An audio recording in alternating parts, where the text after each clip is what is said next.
Assalamualaikum warahmatullahi wabarakatuh. Hai teman-teman semua, kami dari kelompok 9 akan membahas tentang akuntansi ekuitas bank. Kelompok kami terdiri dari 3 orang. Yang pertama Rizky Pratama, yang kedua Nurhmanisa Fitri, yang ketiga Ananda Muhammad Rizky Setiawan.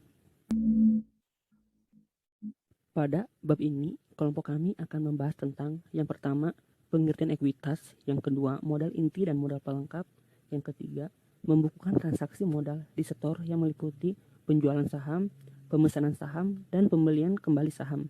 Yang keempat, menjelaskan perlakuan akuntansi untuk cadangan, saldo laba, dan pembagian dividen tunai.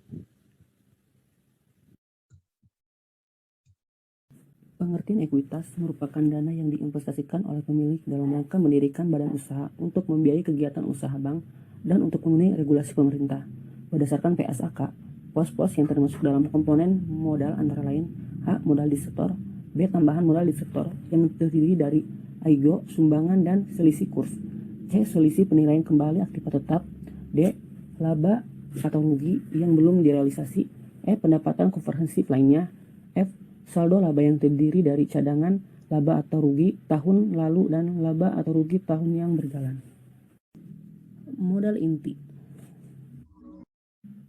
Modal inti terbagi menjadi 5 bagian. Yang pertama, modal disetor, merupakan modal yang telah disetorkan oleh pemilik bank. Yang kedua, aigo saham merupakan selisih lebih antara harga saham dengan nilai nominal saham. Yang ketiga, modal sumbangan merupakan modal yang diperoleh dari sumbangan saham, termasuk selisih antara nilai yang tercatat dengan harga jual, modal donasi, dan lain-lain. Yang keempat, cadangan. Cadangan terbagi menjadi 2 bagian. A. Cadangan umum, yaitu cadangan yang dibentuk dari penyisihan saldo laba yang mendapat persetujuan dari RUPS atau Rapat Umum Pemegang Saham. B. Cadangan tujuan, yaitu cadangan yang dibentuk untuk tujuan tertentu. Yang kelima, saldo laba atau retained earning terbagi menjadi 2 bagian.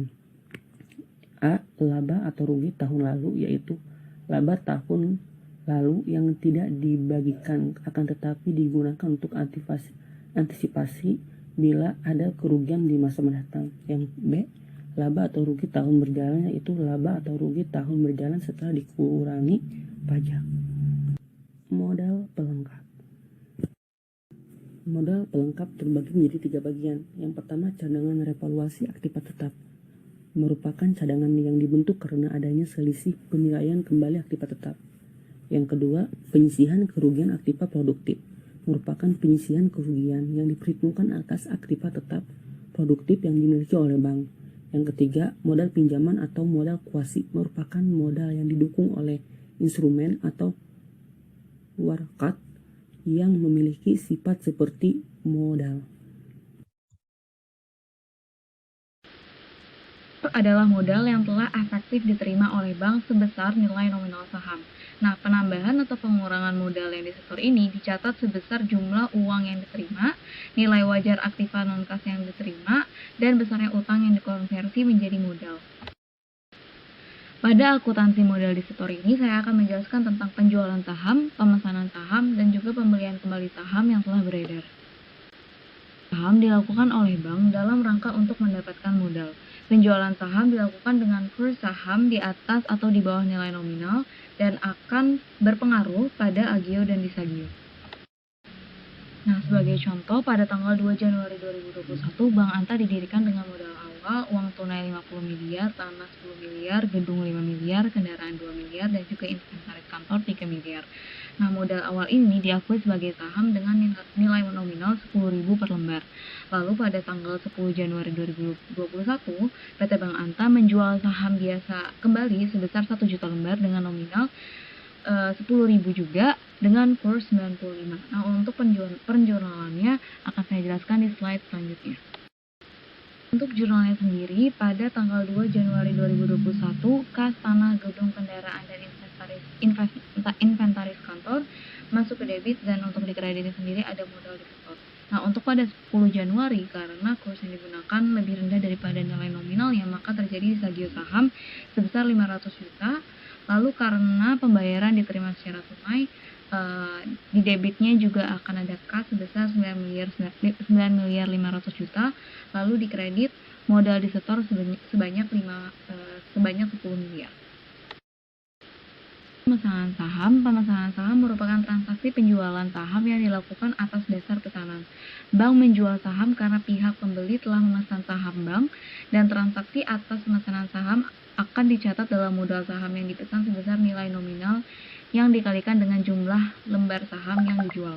Selisih antara nominal saham dengan kurs akan dicatat dalam agio atau disagio, dan pada saat uang pesanan telah dilunasi, maka modal saham yang dipesan akan dicatat dalam modal disetor. Hal ini terjadi karena uang atas pemesanan saham tersebut sudah diterima oleh pihak bank terlebih dahulu. Nah, untuk pembelian kembali saham, hal ini dilakukan karena pembelian saham yang beredar menjadi faktor penting dalam mempertahankan kepemilikan bank. Nah, saham yang dibeli kembali disebut juga dengan saham treasury. Akuntansi untuk saham treasury ini dikelompokkan menjadi 2 jenis, yaitu perhitungan dengan metode harga perolehan dan juga perhitungan dengan metode harga nominal.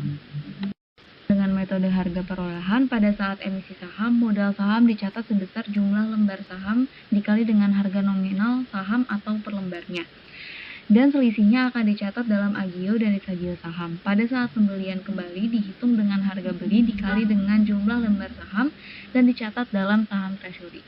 Pada saat pembelian kembali dengan harga jual akan diakui sebagai tambahan modal disetor pada sisi debit atau kredit sesuai dengan kursnya.